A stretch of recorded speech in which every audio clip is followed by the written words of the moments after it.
बिस्मिल्लाहिर्रहमानिर्रहीम। अस्सलाम वालेकुम नाज़रीन, आप यूट्यूब चैनल देख रहे हैं, मैं इमरान खान हूँ। नाज़रीन, सबसे पहले आज़ाद कश्मीर की बात करते हैं क्योंकि ये एस्टेब्लिशमेंट के लिए और हुकूमत के लिए अब दर्द सर बन गया है। यानी जिन लोगों ने नफरत फैलाने की कोशिश की, उन्होंने बहुत कोशिश की कि ये कश्मीरियों को गद्दार साबित करें, ये साबित करेंगे वो पाकिस्तान से प्यार नहीं करते, पाकिस्तान के झंडे से प्यार नहीं करते। ये तक कहा गया कि वो भारतीय एजेंट है। और ये बात जो है बहुत सारे सहाफ़ियों ने की और टीवी चैनल ने इनके बारे में मनफी खबरें चलाई, जबकि वफाकी वज़रा भी ये बातें करते रहे कि इनके अंदर भारतीय एजेंट है। ये सारा कुछ कहने वाले, नफरतें फैलाने वाले एस्टेब्लिशमेंट के टाउट, वो सारे के सारे हार गए और कश्मीर जीत गया। अब एस्टेब्लिशमेंट को प्रॉब्लम यह है कि कहीं पाकिस्तानी कौम इस रास्ते पे चल ना निकले। देखिए, पाकिस्तान में और कश्मीर में कुछ चीज़ों का फ़र्क है, ये चीज़ें हमें मद्देनजर रखनी पड़ेंगी। लेकिन पहले ज़रा थोड़ा क्लियर कर देते हैं कि टाउट्स, कंट्रोल मीडिया और फॉर्म 47 की जो जाली हुकूमत है, इन लोगों ने झूठ बोले थे। अब कश्मीरी जीते कैसे, ये सबसे इंपॉर्टेंट सवाल है। उन्होंने किसी प्रोपेगेंडे की परवाह नहीं की। उन्होंने कहा जो हमारे बारे में कहना है कहो, हमें गद्दार कहते हो गद्दार कहो, हमें बागी कहते हो बागी कहो, हमारे बारे में एंकर कोई बकवास करते हैं तो करते रहे, मीडिया वाले कुछ कहना चाहते हैं तो कहते रहे, टीवी चैनल अगर हमारे बारे में मनफी खबरें चलाते हैं तो चलाते रहे, हमारा ब्लैकआउट करना है तो करते रहे। इन्होंने जूते की नोक के ऊपर रखा, हर तरह के प्रोपेगेंडा को इन्होंने परवाह नहीं की। इन्होंने सिर्फ सोशल मीडिया के ऊपर नजर रखी, बल्कि वहां पर इंटरनेट भी बंद कर दिया गया। बड़ी मुश्किलों से ये वहां से वीडियो बना के बाहर निकालते थे। अब जितनी वीडियो बाहर आती थी, ओवरसीज जितने भी मौजूद हैं, उन्होंने बड़ी समझदारी के साथ और बड़े तरीके के साथ इनका बयानिया पूरी दुनिया के अंदर फैलाया। तो सोशल मीडिया को इन्होंने अपनी ताकत के तौर पे इस्तेमाल किया और हुकूमत की जो तशद्दुद की पॉलिसी थी उसके सामने डट के खड़े हो गए। यानी ये, मैं अगर लफ्ज इस्तेमाल करूं थोड़ा सख्त लफ्ज है, लेकिन इन्होंने ढीठ बनकर सबूत दिया कि तुम हमारे खिलाफ प्रोपेगेंडा करो, तुम हमें गद्दार कहो, तुम हमें बागी कहो, तुम हमें गाली दो, तुम हमें इंडिया के साथ जोड़ो, तुम हमारा ब्लैकआउट करो, तुम हमारा बाइकआउट करो, तुम हमारे खिलाफ मनफी और माइनस खबरें चलाओ और प्रोपेगेंडा चलाओ और बेशक हमारे ऊपर टॉर्चर करो। हम ये सारी चीजों को जूते की नोक पे रखते हैं। उन्होंने फोकस रखा सीधा, जिसने उनको मारा उन्होंने वापस उसको मारा। ये पुरअमन लोग थे, निहत्ते लोग थे, लेकिन जब इनको मारा गया तो इन्होंने वापस मारा। ऐसा नहीं हुआ कि ये तमाशा देखते रहे। अब पाकिस्तान के अंदर ना इस इंसिडेंट के बाद एक उम्मीद पैदा हो गई। पिछले 3-3.5 साल से हम पाकिस्तान में बहुत ज्यादा फस्तायत देख रहे हैं। अब पाकिस्तान में यह बहस शुरू हो गई है कि क्या यह सब पाकिस्तान में हो सकता है। पाकिस्तानी तो इसके बारे में सोच ही रहे हैं, लेकिन एस्टेब्लिशमेंट और हुकूमत की नींदें भी उड़ी हुई हैं। उन्हें आइडिया है कि जो इनकलाब है वो घूमता घूमता पाकिस्तान के बहुत करीब पहुंच गया है। जो कुछ हमने देखा नेपाल में, फिर हमने देखा उससे पहले श्रीलंका में, बांग्लादेश में, आजकल ये चीजें दोहराई जा रही हैं मराकश में, अब ये कश्मीर में पहुंच गया और पाकिस्तान के दरवाजे पे दस्तक दे रहा है। पाकिस्तानी जो है ना, वो बड़े जबरदस्त लोग हैं, बड़े शानदार लोग हैं, बड़े तगड़े लोग हैं। ये कई मरतबा निकले हैं और इससे ज्यादा तादाद में निकले हैं, इससे ज्यादा मार खाई है, ताकत के साथ खड़े हुए। लेकिन प्रॉब्लम कहां आ जाती है? प्रॉब्लम 2-3 चीजों में आती है। नंबर 1, एस्टेब्लिशमेंट कश्मीर में वो सारा कुछ नहीं कर सकती थी जो वो पाकिस्तान में कर सकती है। ये हमें मानना पड़ेगा। यानी पाकिस्तानियों को थोड़ी रेजिलियंस ज्यादा दिखानी पड़ेगी। पाकिस्तानी जब जब निकले हैं, कश्मीरियों से ज्यादा बड़ी तादाद में भी निकले। बहुत बड़ी आबादी, बहुत बड़ी है ना। कश्मीर की तो आबादी छोटी सी है, बहुत थोड़ी सी, लेकिन यहां पाकिस्तान में आबादी बहुत बड़ी है। तो पाकिस्तान के अंदर लोग ज्यादा बड़ी तादाद में निकले। लेकिन हुआ क्या कि यहां पे लीडरशिप कंप्रोमाइज कर जाती है, लीडरशिप डर जाती है, पीछे हट जाती है, लोगों को छोड़ जाती है और उसकी वजह से हालात यहां तक पहुंच जाते हैं। अब वहां पे लीडरशिप थी ही नहीं, वो सारे लीडर थे, तो वो वहां पे बैठ गए। तो कौम को ये देखना पड़ेगा कि उन्हें खुद अपने अंदर लीडर तलाश करने पड़ेंगे, उन्हें खुद लीडर बनना पड़ेगा। लेकिन पाकिस्तान तरीके इंसाफ ने इमरान खान साहब को आजाद करवाना हो तो क्या उनके पास बाकायदा अक़वाम मुत्तहिदा की, यूरोपीय यूनियन की, दुनिया भर की जो तंजीमें हैं इंसानी हकूक की, उनके बाकायदा डॉक्यूमेंटेड प्रूफ मौजूद है कि इमरान खान को बेगुनाह जेलों के अंदर डाला गया है। जो सजाएं इमरान खान को दी गई हैं, उसके साथ ज्यादती की गई है, आलमी सतह पे एक फैक्ट है ये। अब भी क्या उन्होंने ये साबित करना है कि जनाब इमरान खान को बाहर निकालने की कोई भी ऐसी कोशिश अगर हमने की तो जनाब हम कोई गैर आईनी या गैर कानूनी काम कर लेंगे। ये बात कश्मीर के लोगों ने नहीं सोचा कि आईनी क्या और कानूनी क्या है। उन्होंने सोचा हमारा हक क्या है, हमने वो हक लेना है। उन्होंने टारगेट सिर्फ अपने हक पे रखा और उन्होंने अपना हक ले लिया। 38 मुतालबात वो लेकर आए थे, 42 मुतालबात वो मनवा के वापस चले गए। आज वहां पे जिंदगी का पहिया वापस चल रहा है, लेकिन वो एक अलग किस्म का आजाद कश्मीर है। लोगों का कॉन्फिडेंस लेवल कहीं और है, लोग ओन कर रहे हैं एक दूसरे को। लोगों को लगता है कि ये खित्ता हमारा है, ये इलाका हमारा है, यहां पे हमारा सिक्का चलेगा। बाहर से आगे किसी ऑफिसर को यहां लाके बिठाया जाएगा और वो डंडे के जोर पे हमें चलाएगा, ये नहीं हो सकता। पाकिस्तान में ये फॉर्मूला हो सकता है, लेकिन देखिए ना, आजाद कश्मीर में एस्टेब्लिशमेंट उस तरीके से सामने सिक्योरिटी फोर्सेस को नहीं ला सकती जैसे पाकिस्तान में ले आती है। वजह यह है कि वो एक इंटरनेशनल मामला भी पाकिस्तान का चल रहा है, तो भारत भी उसको मैनिपुलेट करता है, इस्तेमाल करता है, उसके ऊपर आवाज उठाता है। लिहाजा पाकिस्तान अपना मुकदमा भी खराब नहीं करना चाहता था। दूसरा, पाकिस्तानियों को अब यह बात समझ लेनी चाहिए कि यही तरीका है, या घी सीधी उंगली से पाकिस्तान में नहीं निकलता। अगर आपने पाकिस्तान को आइन और कानून के मुताबिक चलाना है, अगर आपने बेगुनाह कैदियों को रिहा करवाना है, अगर आपने पाकिस्तान के अंदर जुल्म, जबर और फस्तायत खत्म करनी है, इंसानी हकूक की पामालियां खत्म करनी है, आजादी इजहार राय पाकिस्तान के अंदर राइज करना है और पाकिस्तान में मैंडेट का एहतराम करवाना है, तो फिर अवाम को यह घी सीधी उंगली से निकलेगा नहीं, इसको टेढ़ी उंगली से निकालना पड़ेगा, जैसे कश्मीरियों ने निकाला। जैसा मुंह वैसी चपेड़। अब एस्टेब्लिशमेंट को भी इस बात का खौफ है, हुकूमत को भी इस बात का खौफ है। देखिए होता क्या है, इसको जरा समझिए आप। गोली बांग्लादेश में भी चली थी, लोगों ने वो इलाका खाली नहीं किया तो एस्टेब्लिशमेंट को सरेंडर करना पड़ गया। गोली नेपाल में भी चली थी, लोगों ने वो इलाका खाली नहीं किया तो एस्टेब्लिशमेंट को सरेंडर करना पड़ गया। गोली श्रीलंका में भी चली थी, लोगों ने इलाका खाली नहीं किया तो सरेंडर करना पड़ गया एस्टेब्लिशमेंट को। गोली कश्मीर में भी चली है, लोगों ने इलाका खाली नहीं किया तो एस्टेब्लिशमेंट को सरेंडर करना पड़ गया। गोली डी चौक में भी चली थी, क्योंकि इलाका खाली हो गया, गंडापुर निकल गया तो बाकी लोग उसके पीछे चले गए, लिहाजा एस्टेब्लिशमेंट ने सरेंडर नहीं किया। अगर ये गोली एक ही दफा चलाते हैं और जितनी चला सकते हैं मैक्सिमम, लेकिन अगर लोग डट जाए ना तो फिर ये घुटनों पे आ जाते हैं फौरन। ये पूरी दुनिया का एक ट्रैक रिकॉर्ड है और यही होगा पाकिस्तान में जब भी होगा। बहरहाल ये आजाद कश्मीर के लोगों ने हासिल क्या किया, जरा ये आप चीजें देखें। और कुछ लोग कह रहे थे उन्हें क्या मिला, तो जो लोग नफरत फैला रहे थे उन्हें तो कुछ नहीं मिला, वो जाके अपने ज़मीर से पूछेंगे उन्होंने किया क्या। और जरा शीशे में अपनी शक्ल देखें कि उन लोगों ने कितनी नफरत फैलाई कश्मीरियों के खिलाफ, और कश्मीरियों पे आफरीन है कि उन्होंने कोई नेगेटिव बात नहीं की, उन्होंने सिर्फ अपना हक हासिल किया। अच्छा जनाब, जो चीजें हासिल की कश्मीरियों ने वो क्या है, तो अवामी एक्शन कमेटी ने इस पे बड़ी जबरदस्त एक पोस्ट लिखी है। सोराब बरकत साहब ने, इनका ताल्लुक आजाद कश्मीर से है और एक शानदार पाकिस्तानी भी है और बड़ी ही रिस्पॉन्सिबिलिटी का सबूत दिया इन्होंने। अहमद फरहाद साहब ने, बशारत राजा साहब ने, ये मेरे तमाम दोस्त आजाद कश्मीर से, और बड़ी अच्छी इन्होंने रिपोर्टिंग की है। ज्वाइंट एक्शन कमेटी जो है अवामी, उसने बहुत सारी चीजें अचीव की हैं। यानी एक तो यह है कि मुकदमात का अंदराज किया जाएगा, जिन लोगों को कत्ल किया गया उनके बारे में मुकदमात का अंदराज किया जाएगा, और तहकीकात के लिए जुडिशल कमीशन बनाना पड़ा तो वो भी बनाया जाएगा। ये एक नया उनका मुतालबा था, ये भी मंजूर हो गया। जानी नुकसान का मुआवजा दिया जाएगा, जितना सिक्योरिटी फोर्सेज को दिया जाता है उतना आम लोगों को दिया जाएगा, जख्मियों को 10 लाख रुपए दिए जाएंगे, और 20 दिन के अंदर शोहदा की फैमिलीज में से किसी को सरकारी नौकरी फराम की जाएगी। फिर तालीमी बोर्ड्स के हवाले से इनका एक मुतालबा था, वो मान लिया गया। जमीनों का मसला था, वो भी मान लिया गया। बल्दियाती निजाम का मामला था, वो भी मान लिया गया। सेहत के इकदाम हैं, वो भी मान लिया गया। यानी हर जिले के अंदर MRI और CT स्कैन मशीनें फराम की जाएंगी। अब ये कोई भारत का मुतालबा है, और भाई पाकिस्तान से मुतालबा आ रहा है ना, तो जब पाकिस्तान से मुतालबा आ रहा है तो पाकिस्तानी कर रहे हैं। वो क्या कह रहे हैं कि हमारे सेहत की सहूलतें दे दो, तालीम की सहूलतें दे दो, हमारी रिफॉर्म्स कर दो, करप्शन बंद कर दो, मुराद वापस ले लो, वजारतें कम कर दो, लुटमार कम कर दो। ये इंडिया के मुतालबात हैं। इन लोगों को इंडिया का एजेंट बनाया हुआ था आपने। सारे मुतालबात अपने इलाके और अपने लोगों के लिए उन्होंने किए, और शानदार मुतालबात है कि ऑपरेशन थिएटर्स के अंदर और नर्सरीज कायम की जाए, ऑपरेशन थिएटर प्रॉपर कायम किए जाए, बिजली का निजाम जो है उसको बेहतर किया जाए, इसके लिए 10 अरब रुपए फराम किया जाएगा। काबीना और सेक्रेटरीज के हवाले से उन्होंने कहा जी काबीना की तादाद 20 से ज्यादा नहीं होगी। यहां जनाब ये इतना बड़ा, आगे 40-40 तक बंदे पहुंचा देते थे, उन्होंने कहा 20 से ज्यादा नहीं होगी। सेक्रेटरी की तादाद भी 20 से ज्यादा नहीं होगी, वो भी कम करेंगे। एहतसाब और करप्शन का निजाम, ये भी उन्होंने कहा। बड़े मनसूबों के हवाले से बात की। साथ ही जो महाजरीन की, जो बड़ा अहम मसला था जिसके ऊपर एस्टेब्लिशमेंट रूल करती थी आजाद कश्मीर के ऊपर, वो मसला क्या था कि ये बाहर से बंदे ले आते थे उठा के, उनको 10-10 वजारतें दे देते थे, 12 बंदे बाहर से लाते थे, उनमें से 10 को वजीर बना देते थे, उनके जरिए से फंड खाए जाते थे अरबों रुपए का, और उनके जरिए से आजाद कश्मीर में हुकूमतें बनाते थे और गिराते थे। जनाब ये तय पाया कि एक आला कमेटी बनाई जाएगी जिसमें कानूनी माहिरीन और नुमाइंदे शामिल होंगे। यह कमेटी आजाद कश्मीर असेंबली में मुहाजिरीन की नशिस्तों और उनके मुस्तकबिल पर सिफारिशात देगी। जब तक कमेटी अपनी रिपोर्ट मुकम्मल नहीं करती, इस हवाले से तमाम मौजूदा इंतजाम मुअत्तल रहेंगे। यानी ये मुअत्तल है अब सारे, और इनकी वजारतें भी 2 तक महदूद हो गई हैं। ये कमाल उन्होंने चीजें हासिल की हैं, जबरदस्त काम किया है। हत्ता कि अपने आटे के ऊपर भी उन्होंने बात की। उन्होंने कहा आटे की क्वालिटी अच्छी नहीं आ रही आजाद कश्मीर में, ये होती है कौम। आटे के ऊपर उन्होंने बात की, उन्होंने कहा जी क्वालिटी की बात करो हमारे साथ, सब्सिडी तो तुम देते हो लेकिन क्वालिटी गिरा दी आटे की, हमारे बच्चों को अच्छी खुराक नहीं मिल रही।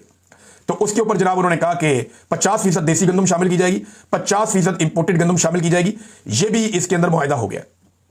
यह है जनाब आजाद कश्मीर के लोग, और यह है उनकी कामयाबी।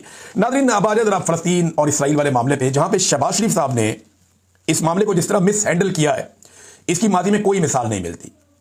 नंबर 1, सबसे पहले शहबाज शरीफ ने क्या किया कि डोनाल्ड ट्रंप का जो मुआहिदा था उसको पढ़े बगैर साइन कर दिए, और बाद में उसके ऊपर तारीफी ट्वीट भी कर दी, और खुशामद की जमीन आसमान एक कर दी, और डोनाल्ड ट्रंप की तारीफों को पुल बांध दिए उसी एक उनके मुआहिदे को लेकर, और उस मुआहिदे को पढ़ा भी नहीं। जब इसके ऊपर रद्देमल आया तो फिर अपने नायब के जरिए से, यानी इसहाक डार के जरिए से मुकर गए कि जनाब ये तो वो मुआहिदा ही नहीं है जो हमने पढ़ा था। बाद में डोनाल्ड ट्रंप ने जनाब चौक में रख दिया इनको उठा के, आसिम मुनीर साहब को भी और शहबाज शरीफ साहब को, जनाब ये तो दस्तखत करके गए, ये सारों ने दस्तखत किए हैं, और ये मुआहिदा जो मैं पेश कर रहा हूं यही। डोनाल्ड ट्रंप डट गया अपनी बात के ऊपर।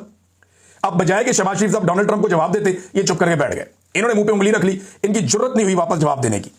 फिर उसके बाद जनाब इन्होंने एक और दावा कर दिया कि हमास मान गया है, फलस्तीनी मान गए हैं, तो आपको क्या एतराज है? तो फलस्तीनियों का रद्देमल भी आ गया, हमास का रद्देमल भी आ गया, वो दोनों नहीं माने। फिर उसके बाद डोनाल्ड ट्रंप ने एक और ट्वीट किया जो बड़ा सख्त था, उसकी तरफ से धमकियां लगा दी और उसने बाकायदा बता दिया कि ये पहले दिन से मेरे साथ थे और उन्होंने दस्तखत भी किए हुए हैं उसके ऊपर, ये भी कह दिया। अब उसके बाद हमास का फिर जवाब आया डोनाल्ड ट्रंप के ट्वीट पे, तो इन्होंने बगले में जाना शुरू कर दी, रोला डाल दिया कि जनाब अब तो हम कामयाब हो गए, अब तो हमास भी मान गया, हमने अमन पैदा कर दिया। ये हमास का ट्वीट भी इन्होंने नहीं पढ़ा, उनका स्टेटमेंट भी नहीं पढ़ा। अंदाजा करें आप, डोनाल्ड ट्रंप को तो पढ़ा ही नहीं पड़ा था, हमास का भी नहीं पढ़ा और उन्होंने बगले में जाना शुरू कर दी। जब हमास को गौर से पढ़ा तो पता चला कि हमास ने जो स्टेटमेंट जारी किया है उसमें उन्होंने डोनाल्ड ट्रंप के अमन मुआहदे के ऊपर अमल करने के दौरान जिन शिकों के ऊपर एतराज किया, लगभग 80% चीजों पर इख्तलाफ हो गया। यानी डोनाल्ड ट्रंप के साथ जो चीजें शहबाज शरीफ वगैरह और ये बाकी लोग सारे तय करके आए थे, उनमें से हमास ने 80% के ऊपर इख्तलाफ किया। सिर्फ इत्तेफाक उनका यह कि जंगबंदी की जाए, कैदियों का तबादला हो जाए। बाकी उन्होंने कहा जी इसराइल भी यहां से निकले, खाली करे इसको। साथ उन्होंने कहा जी फौरी तौर पर जंगबंदी करें। साथ उन्होंने कहा जी कोई गैर मुल्की हम यहां पे हुक्मरान नहीं मानेंगे, इसका निजाम चलाएंगे फलस्तीनी। साथ उन्होंने यह भी कहा कि यहां से नकल मकानी बंद करवाई जाए और जो इमदादी कारकुन आना चाहते हैं उनका रास्ता जो बंद किया हो वो रास्ता खोला जाए। तो ये वो और हथियार डालने से भी उन्होंने इनकार कर दिया फौरी तौर पे और उन्होंने कहा हमको दहशतगर्द तंजीम भी नहीं है कि हम इसको तहलील कर दें हमास को। तो ये बहुत बड़े बड़े इख्तलाफात थे जिन पे ये इत्तफाक करके आए थे, हमास ने नहीं किया। अब इन्होंने उस पर बगलें बजाई, बाद में पता चला हमास ने तो कुछ और कह दिया है। यानी हर चीज के ऊपर ये उल्टे ही चले। अब नेतन्याहू ने एक ट्वीट कर दिया, उसके बाद जनाब शहबाज शरीफ साहब ने फिर एक लंबा ट्वीट दाग दिया कि जनाब डोनाल्ड ट्रंप की तारीफें शुरू कर दी कि हम अमन के बहुत करीब पहुंच गए हैं, डोनाल्ड ट्रंप ने ये किया, 7 अरब हुक्मरानों की भी तारीफें कर दी और 7 फलस्तीनियों के साथ हम खड़े हैं।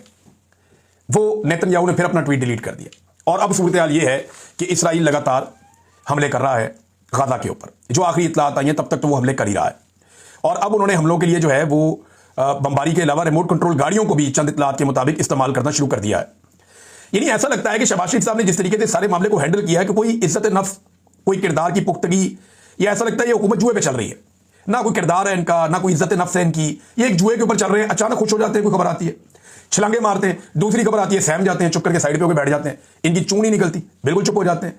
तो एक अजीबोगरीब तरीके से ऐसे जैसे बच्चे चलाते हैं ऐसे ये हुकूमत चला रहे हैं। ये बच्चा है ना, उसको आप ऐसे करके कोई चीज चूसनी उसके मुंह में डालें वो चुप हो जाता है, चूसनी निकाले वो रोना शुरू हो जाता है। इनकी ये हालत हुई हुई है। ऐसा चाइल्डिश एटीट्यूड है कि कोई चीज इनकी कंक्रीट नहीं है, किसी चीज में तदब्बुर नहीं है, कोई समझदारी नहीं है। बहुत अजीब तरीके से ये चला रहे हैं, सिर्फ खुश करना चाहते हैं डोनाल्ड ट्रंप को, ताकि ट्रंप खुश रहेगा तो सारा कुछ। अब ट्रंप को खुश करने के चक्कर में एक और काम डाल दिया इन्होंने और ये इंटरनेशनल मीडिया ने इसको छापा है। वो आपके सामने मैं रखूं, लेकिन उससे पहले आपको मैं ये बताऊं कि इस वक्त जो है वो इटली में 20 लाख लोगों ने मुजाहरा किया है गाजा के हक में, इसराइली मजालिम के खिलाफ। अंदाजा करें आप। और उन लोगों को, उनकी कोई मजहबी तंजीम नहीं है वहां पे, तहरीक लब्बैक वाले नहीं है, उनके लोग निकले और उन्होंने एहतजाज कर दिया। जबकि तहरीक लब्बैक को एहतजाज करने के लिए 10 दिन का टाइम चाहिए, 4 दिन पीछे 5 दिन गुजर गए, 1 हफ्ता और चाहिए, वो जुम्मे वाले दिन जाके एहतजाज करेंगे। और उसके लिए फिर आपको पता है पाकिस्तान में बहुत सारी एसओपीज हैं, बहुत सारी परमिशन हैं, बहुत सारी गारंटीज हैं, उसके बाद नॉर्मली एहतजाज करने की इजाजत मिलती है, क्योंकि डेमोक्रेसी तो है नहीं पाकिस्तान में। तो अब वहां पे देखें ना, वहां पे तो नहीं है तहरीक लब्बैक या फजलुर रहमान या कोई मदनी सियासी जमातें हैं, जमात इस्लामी ने वहां बांग्लादेश में बहुत बड़ा एहतजाज किया।